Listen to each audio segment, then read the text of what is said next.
our beloved native speakers, Sister Edward, Pak Rob Zobel, Pak Craig Graham, Pak Lamson, and good morning, our Metas advisor, Pak Joshua Subandrio, and also good morning to all of my fellow English teachers. Welcome to our weekly program that is English Talk with Native Speakers. Today we will discuss effective learning strategies for English teachers. But before we begin, allow me as the MC today to read the sequence of the agenda. The first is opening, the second is speech, and then the third is motivational quote, and then the fourth is main agenda or breakout room session, and then followed by feedback session, and then photo session, and the last is closing. Now, the first agenda is opening. Let's open our meeting today by saying our prayer. Prayer 2.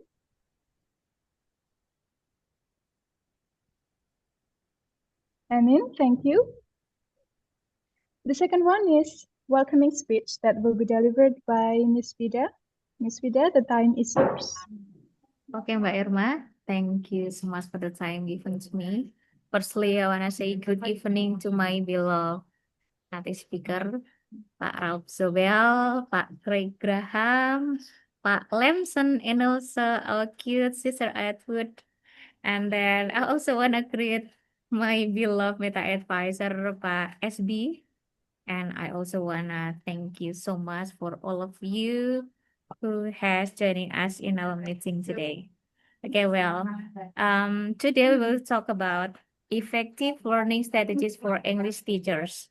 And today's gathering represent a valuable opportunity for us to come together, share knowledge, and empower each other with practical strategies that can enhance our teaching practice. And of course, it will ultimately improve our students' learning outcomes.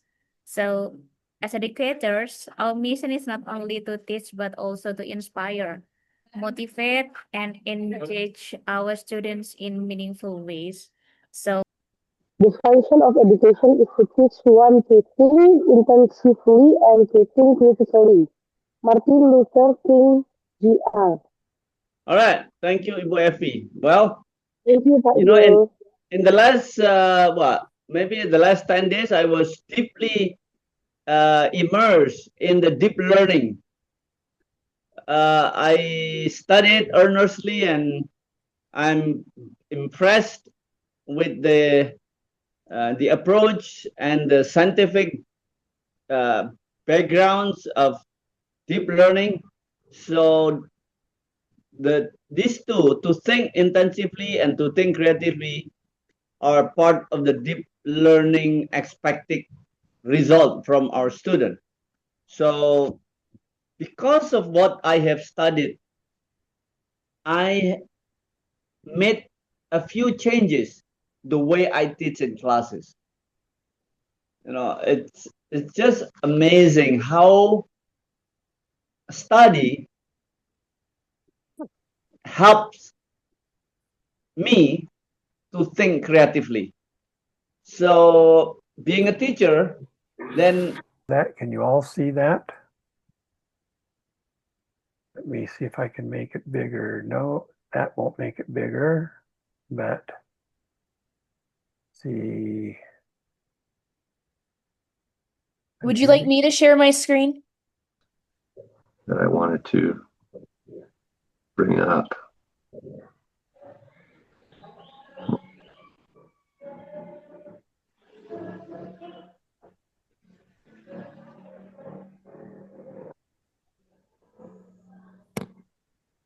Well, maybe it was this one.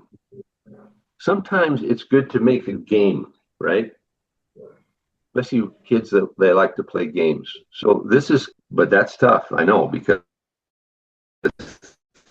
kids home, they want to play with their brothers and sisters and go ride their bike and all that kind of thing. So it's a challenge. And it's a big challenge in America to teach children other languages. We have classes, so children will take Spanish, for example, starting in elementary school all the way through high school. Sister Atwood, would you share the object that you used to teach tonight? and go ahead and talk about it. Yes, sir. So, I used my stuffed animal, Stitch, to help with role plays and sentences, and just give an object for them to look at and to put into a sentence. And pretty useful. Thank you. We appreciate some use of the word "are" in that sentence. I could bring that up again so that we can see it. Every time you have testing at the university, they would say you need to prepare for the test tomorrow. And instead of learning the material for Again, wait, once more.